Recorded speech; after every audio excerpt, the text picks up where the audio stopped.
Okay, let's talk about one line by a customer. One sentence that completely changed my business and altered the path I was on. It was 2015. It was around April, early April. And Nick Ellison, who is one of the partners of a brand called Hofbrauhaus Newport, Hofbrauhaus Columbus, and Hofbrauhaus Pittsburgh, said one thing to me, which I got a chuckle out of. And I've talked about this many times. But it got me thinking. And it was completely right. He said, Matt, I can't deposit likes. I looked at him and I remember him saying, if I went down the street to Fifth Third Bank, I couldn't give them a bag of likes. And what we were talking about was that we were talking about how we had grown the brand presence on one of the Facebook pages from like 9,000 to 39,000 likes on Facebook. So we had grown this audience and just taken it to new levels. We were getting tons of video views, comments, shares, likes, everything you want to see from a successful social media campaign. The problem was I was dealing with a restaurateur that traditionally didn't use social media. And there was a couple elements here which were hard to grasp, but I had to grasp them and move forward.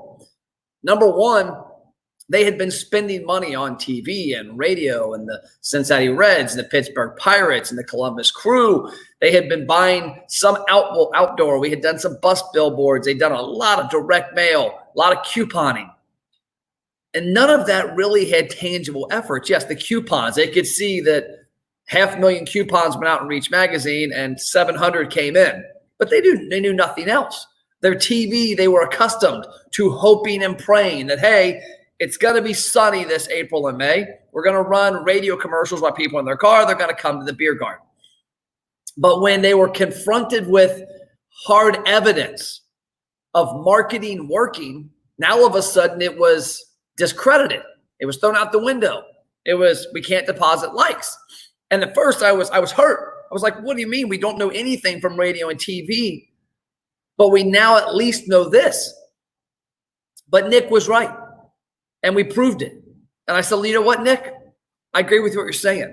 Because at that point, I had become a master at Microsoft Excel, trying to track everything. Hey, we ran a TV commercial on Channel 12 for Kids Eat Free Night. It was the first Tuesday of every month. We only marketed it on TV the 4 days before. And I would track every month how much in sales that Tuesday changed compared to the TV. And then the prior year, we ran radio only on, I think it was Mix 94.9. So trying to really see if there was a difference, if I could come up with a barometer of what worked. I never could. And what Nick said was right. Yes, Matt, I can trust that we've got people doing this, but is it actually leading to revenue for the restaurant? And so April of 2015, I set out to see if it would. I knew it would. I knew that when you get people touching and feeling your marketing, it works. When me and my dad and brother had the boat dealerships and we would be at the boat shows and people paid parking and entry to get into a boat show and they spent $100 on food and drinks, they weren't there not to buy. And when they walked up into your booth and they touched the boat, my dad used to say, Matt, the minute they touch the boat, they're buying. They've taken ownership of it. And my dad was the master at selling boats like that. Well, to me, the minute you engage in an amazing video on the Facebook page, on YouTube, on Instagram, the minute you share something about the pretzels and beer cheese, you're buying. But you've got to be able to predict it and be able to drive it and be able to measure it. Otherwise, you're doing what every other media does. It's hope and pray.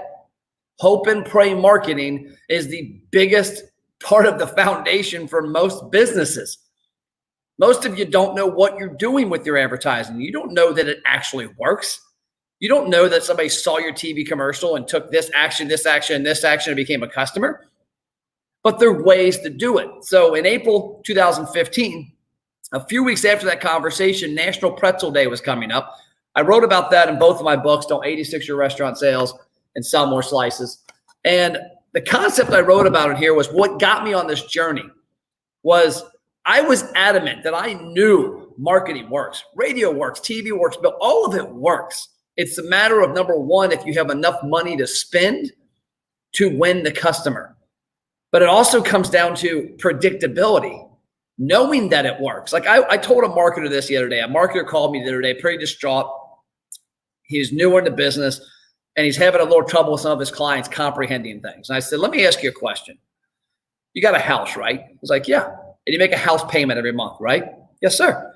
I want you to imagine that Matt Plapp is going to sell you a new house. But here's the caveat. You're going to pay for the house every month and you think it's there. You've never driven by and actually seen it. Maybe you did drive down a road and say, that's the house that Matt bought us, honey, and that we're paying for, sold us and we're paying for. It's right there. But you've never been inside it. You've never sat on the sofa. You've never been in the living room, the dining room, the bedroom. You've never been on the deck. That's what marketing is for most businesses. It's a payment they've made on a house that they've never visited. They've never went in.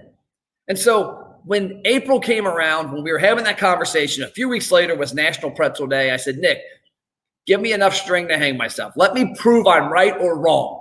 Let's do a National Pretzel Day promotion. It's on a Sunday. It's a slow day. The beer gardens aren't rocking yet. We'll run a couple Facebook ads. We ran a Facebook ad for each store. We spent $50, $18,000 in sales that day. Trackable, tangible results.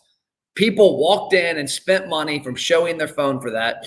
So to me then, I was like, wow, I knew it would work. Not that well. I was thinking $5-6 grand. But we saw 18 grand between 3 stores, incremental sales that weren't there the prior weeks that came 100% off of that promotion.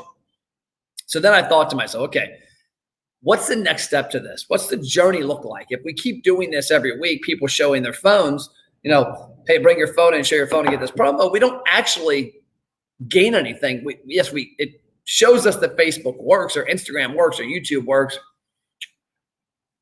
but we don't know who and why, and we don't know how to bring them back. And so I thought, you know what? Easy. In mid-May, the National Restaurant Association has their show in Chicago. 4,500 plus companies are there. There's like 500 booths.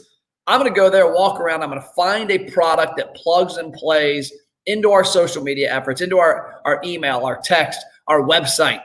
And I'm going to be able to walk people down a journey of saying, hey, you saw this Facebook post.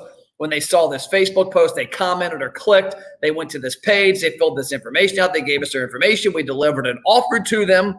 And the reason we're delivering an offer to them isn't to start couponing and alienate the brand, as a lot of people think. It's to acquire their data. People don't want to give you their information for no reason. So I want to give them a very valid reason to tell me who you are, what your phone number is, what your email is, what your birthday is. And then I want to track you coming in. I was tired of using Excel spreadsheets, one-offs, and just putting line items of, hey, 50 coupons, 40 coupons. I wanted to see who had the coupon. Are they married? Are they single? Do they have kids? They have no kids? Are they young? Are they old? Whatever the information I'm looking for. And guess what? It wasn't there. The National Restaurant Show was a complete bust when it came to marketing. It was like I got in a DeLorean and went back 40 years for marketing. They weren't even talking about how to get likes at that point. And it hasn't gotten any better, unfortunately, except we were actually a vendor there last year. And I'll have to say we were the only booth like it there. But it was still a hard conversation because restaurants couldn't wrap their hands around that, you can actually eliminate the hope and pray. So I want to tell you that story because that's how I got to where I'm at today. Over the last 5 years, we've developed a marketing program that allows businesses to take the attention-getting tactics of marketing, Facebook ads, Instagram ads, organic posts, emails, text, in-store marketing, the good, great four-walls marketing, and drive the people to one place, funnel them one way, and give them an option to move forward. And then at that point, track them.